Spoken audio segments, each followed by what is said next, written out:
I would like to ask you, if you had been at the restaurant seated close by to Nigella and Saatchi when he disturbingly put his hands around her neck, what would your reaction have been? Oh, Elizabeth, what a difficult question. I find it so difficult to imagine. So you see a couple. I don't know what happened. I'm like you. I don't know what happened. When you see a couple having an argument, I think most people, just assume that the couple will kind of resolve it themselves. If, of course, something descends into outright violence, then that's something different. I just don't know. There's this one photograph. I don't know whether that was just. I don't know whether that was just a fleeting thing, or I'm really sorry, Elizabeth. I'm at a loss to be able to put myself into that position without knowing exactly what is your own view. What would you have done?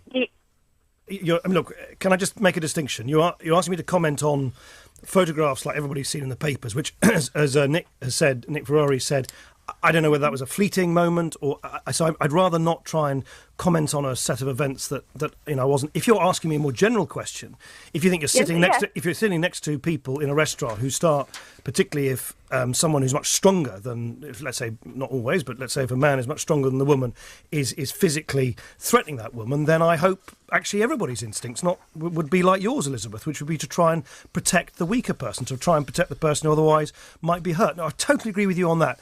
It's just I find sort of trying to sort of reimagine how you might react to very specific events which still are not entirely clear. That's the bit where I just sort of feel it's very difficult to now. Feel uncomfortable to make a comment on something that could have been. Yeah, but the general thing, of course, Elizabeth. I'm like you. Everybody wants to protect people from being abused or bullied or hurt. Of course, of course. Elizabeth, thank you for that.